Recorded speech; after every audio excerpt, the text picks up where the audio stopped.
پاکستان کے یوم دفاع کے موقع پر 6 ستمبر 2014 کو جب افغانستان میں اشرف غنی اور عبداللہ کے درمیان شراکت اقتدار کا فارمولہ طے پا جانے پر خانہ جنگی کا خطرہ ٹل گیا، اسی روز دہشت گردوں سے مل جانے والے پاکستان نیوی کے چند افسروں نے PNS ذوالفقار کو ہائی جیک کر کے پاکستان کے ایٹمی ہتھیاروں تک رسائی حاصل کرنے کی کوشش کی۔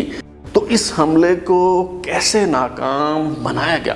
صدر اشرف غنی، جنہیں پاکستان نواز سمجھا جاتا تھا اور انہوں نے پاکستان آ کر دوستی کے ایک نئے سلسلے کا آغاز کرنے کی کوشش بھی کی، وہ بدظن کیوں ہو گئے اور دونوں ممالک کے درمیان فاصلے ختم کیوں نہ ہو سکے؟ آج ہم یہی معلوم کرنے کی کوشش کریں گے۔ ترازو کی سیریز افغانستان کی تاریخ کی 25ویں قسط کے ساتھ میں ہوں بلال غوری اور آپ دیکھ رہے ہیں ترازو۔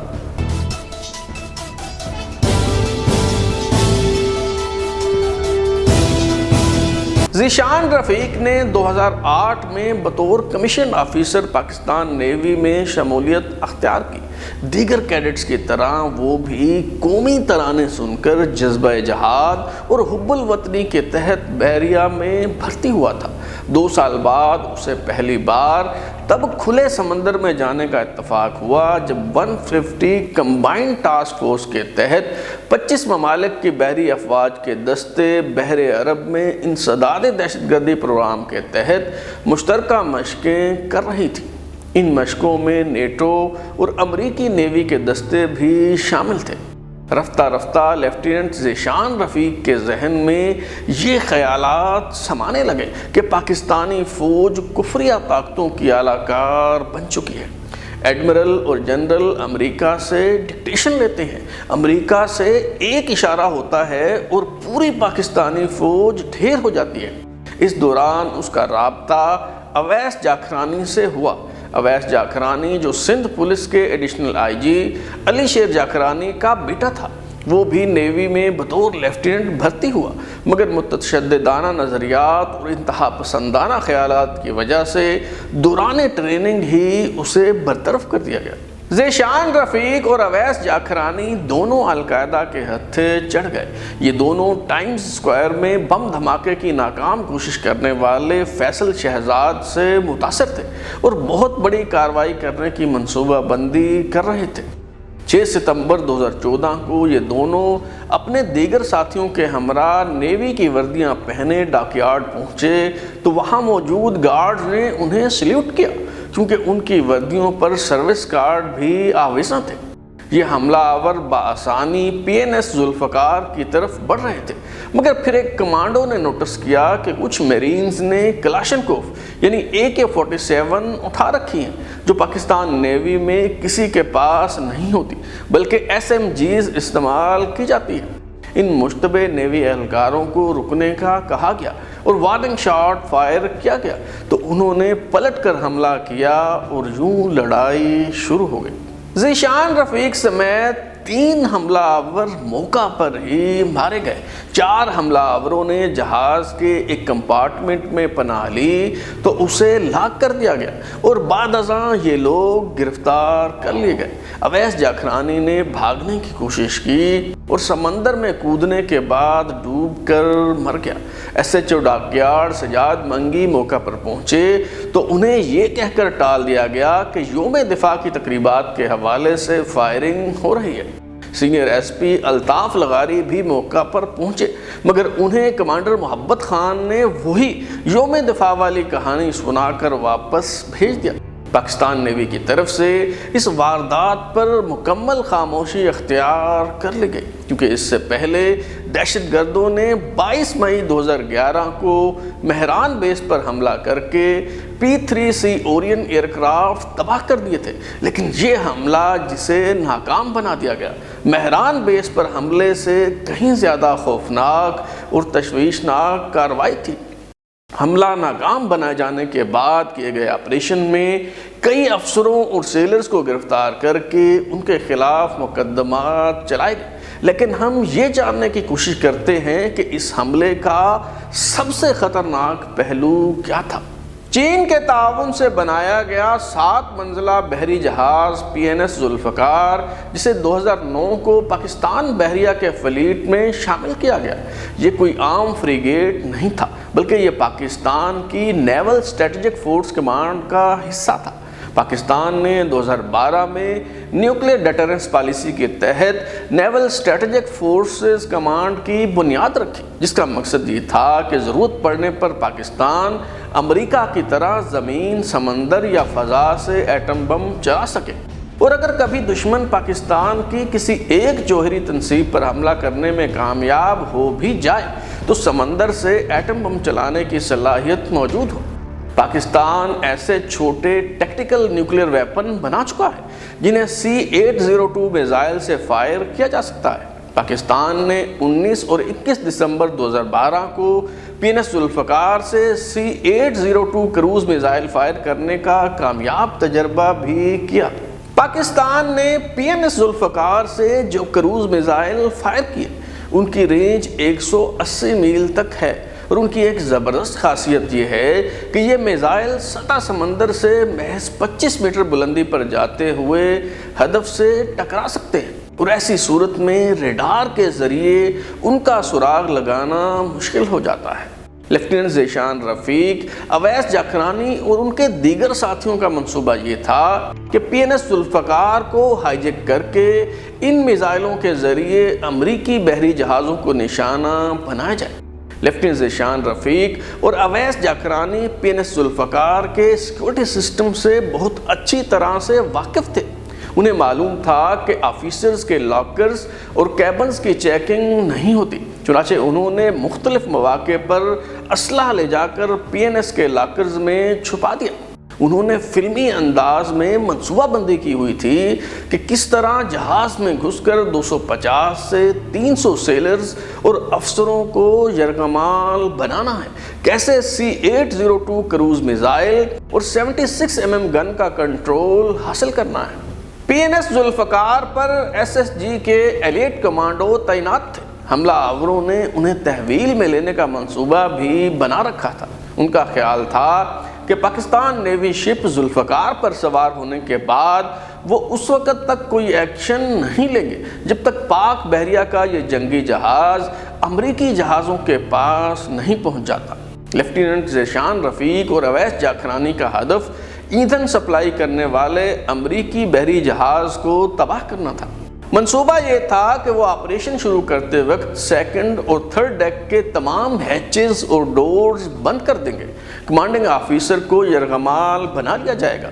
ڈپلیکیٹ چابیوں سے 76 mm گن استعمال کر کے امریکہ کا ریفیولنگ شپ تباہ کر دیں گے، اور پھر جو غیر ملکی بحری جہاز اسے بچانے کے لیے آگے آئے گا اس پر C-802 کروز میزائل داغ دیں گے۔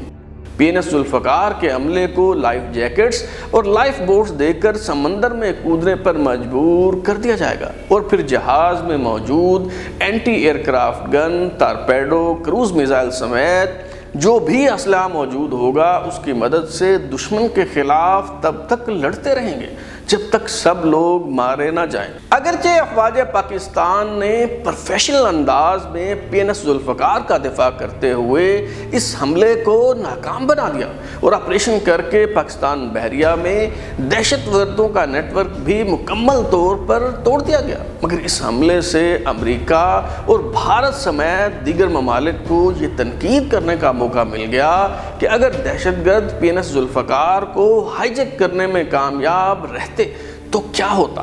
اس حملے کے چند ماہ بعد 16 دسمبر کو پشاور کے آرمی پبلک اسکول میں قیامت ٹوٹ پڑی اور سانحہ APS نے پورے ملک کو جھنجھوڑ کر رکھ دیا۔ اس حملے کے بعد پاکستان نے نیشنل ایکشن پلان بنایا اور دہشت گردوں کے خلاف آپریشن ضرب عضب کا آغاز کر دیا گیا۔ افغان صدر اشرف غنی نے ستمبر 2014 میں صدارت کا منصب سنبھالا اور نومبر 2014 میں پاکستان سے خوشگوار تعلقات کے ایک نئے باب کا آغاز کرنے پاکستان آ گئے۔ اشرف غنی کا پاکستان میں بھرپور استقبال کیا گیا۔ انہیں GHQ راولپنڈی میں گارڈ آف آنر پیش کیا گیا۔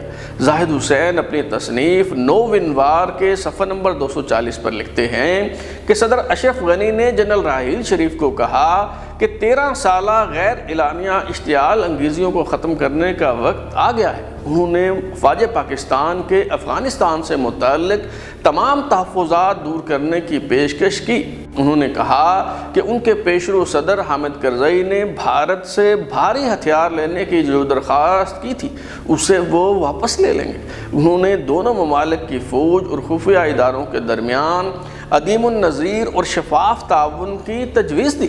انہوں نے پاکستان کا یہ دیرینہ مطالبہ بھی تسلیم کر لیا کہ افغان کیڈٹس کو پاکستان ملٹری اکیڈمی میں ٹریننگ کے لیے بھیجا جائے گا۔ پاکستان کی ملٹری اسٹیبلشمنٹ کی طرف سے بھی افغان صدر اشرف غنی کی اس دوستی کا بھرپور جواب دیا گیا۔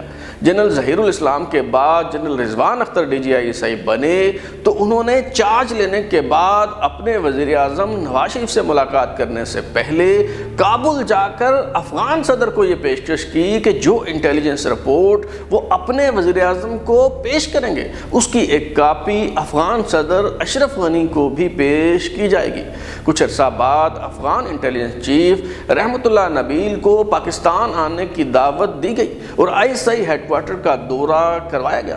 پاکستان اور افغانستان نے انٹیلیجنس شیئرنگ سے متعلق ایک MOU پر دستخط کیے۔ افغان صدر نے پاکستانی حکام سے طالبان کو مذاکرات کی میز پر لانے کی درخواست کی تو ISI نے افغان طالبان کا بازو مروڑا اور وہ طالبان جو ماضی میں امریکی دباؤ کے باوجود کابل حکومت کے ساتھ بیٹھنے کو تیار نہ تھے اب بات چیت کے لیے تیار ہو گئے۔ DGI جنرل رضوان اختر کے دور میں طالبان سے رابطے ہوئے۔ چینی اور امریکی حکام کو اعتماد میں لیا گیا اور چین کے شہر ارمچی میں پہلی ملاقات ہوئی۔ افغان حکام سے کہا گیا کہ اس معاملے کو میڈیا میں لے جایا گیا تو مذاکرات کھٹائی میں پڑ جائیں گے، مگر پھر ایک امریکی اخبار میں خبر لگ گئی۔ چنانچہ طے پایا کہ اب چھپ کر ملنے کے بجائے پاکستان میں باضابطہ طور پر ہی بات چیت کی جائے۔ 7 جولائی 2015 کو ملا اختر منصور کی طرف سے بھیجا گیا نمائندہ وفد کابل حکومت سے مذاکرات کے لیے مری کے اسٹیٹ گیسٹ ہاؤس پہنچ گیا۔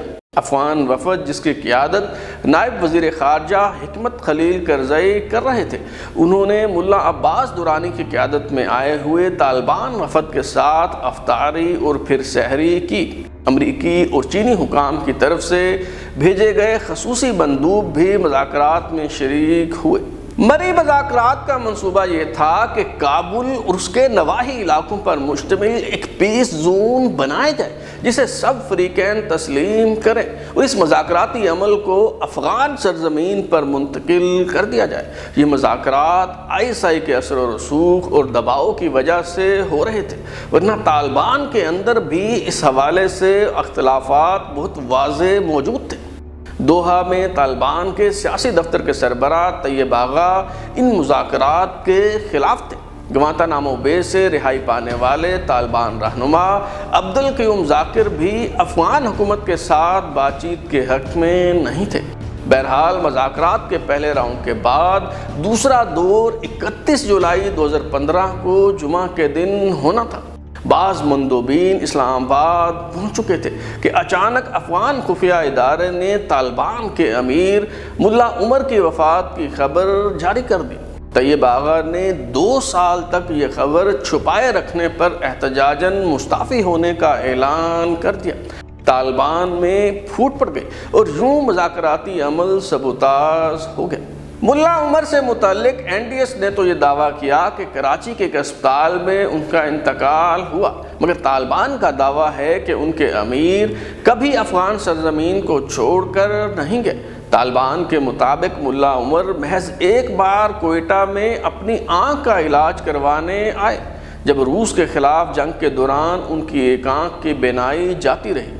نیدرلینڈ کی خاتون صحافی بیت دم جو انویسٹیگیٹو جرنلزم کے حوالے سے مشہور ہے اور انہوں نے افغانستان میں خاصا وقت گزارا، انہوں نے اپنی کتاب ان سرچ آف اینیمی میں لکھا ہے کہ ملا عمر کبھی پاکستان نہیں آئے اور آخری وقت تک افغانستان میں ہی رہے۔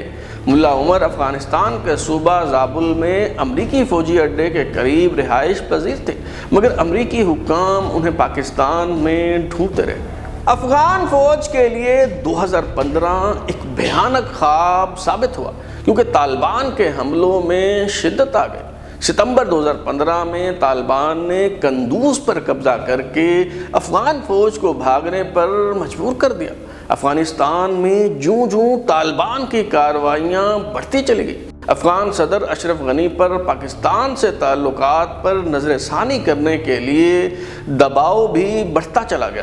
عبداللہ جیسے افغان رہنما تانے دینے اور پھپتیاں کسنے لگے کہ ہم تو پہلے ہی کہتے تھے کہ پاکستان پر بھروسہ نہ کریں۔ یوں پاکستان نواز افغان صدر اشرف غنی بھی حامد کرزئی کی طرح رفتہ رفتہ بھارت سے راہ و رسم بڑھاتے چلے گئے۔ پاکستانی حکام کا موقف یہ ہے کہ ہماری مخلصانہ کوششوں کو خود افغان انٹیلیجنس ایجنسی نے سبوتاژ کیا۔ اگر ملا عمر کی وفات سے متعلق خبر یوں اچانک بریک نہ کی جاتی تو مذاکراتی عمل نتیجہ خیز ثابت ہو سکتا تھا۔ افواج پاکستان کے ریٹائرڈ لیفٹیننٹ جنرل عامر ریاض جو کور کمانڈر کوئٹہ رہے، وہ بتاتے ہیں کہ میجر جنرل کے طور پر جب وہ ڈائریکٹر جنرل ملٹری آپریشنز سے تو افغان صدر اشرف غنی سے ملنے کابل گئے۔ صدارتی محل کا ایک پروٹوکول افسر جو لاہور سے پڑھا ہوا تھا، اس نے بے تکلفی سے کہا، آپ کوئی بھی بات کرنے سے پہلے یہ حقیقت جان لیں کہ اس محل کا سالانہ خرچ $20 ملین ہے اور ان اخراجات کے لیے ادائیگی امریکہ کرتا ہے۔ امریکہ کے پاس افغانستان میں 715 فوجی اڈے تھے، ان میں سے صرف 12 اپنے پاس رکھ کر باقی ملٹری بیس افغان حکومت کے حوالے کر دیے گئے۔ 118 فوجی اڈوں کا انتظام افغان پولیس نے سنبھال لیا، 225 ملٹری بیس افغان آرمی کو سونپ دی گئے اور دیگر فوجی اڈوں کو بند کر دیا گیا۔ ان فوجی اڈوں اور وہاں موجود تنصیبات کی صورت میں امریکہ نے $900 ملین کے اثاثہ جات افغان فوج کے حوالے کیے۔ ان میں سب سے بڑا تحفہ ہلمند میں موجود camp Leatherneck the United States marine base تھا، جس کی مالیت $235 ملین تھی، لیکن اس ساز و سامان کے باوجود افغان فوج طالبان کا راستہ روکنے میں ناکام دکھائی دے رہی تھی۔ افغانستان کی تاریخ بیان کرنے کا سلسلہ جاری ہے۔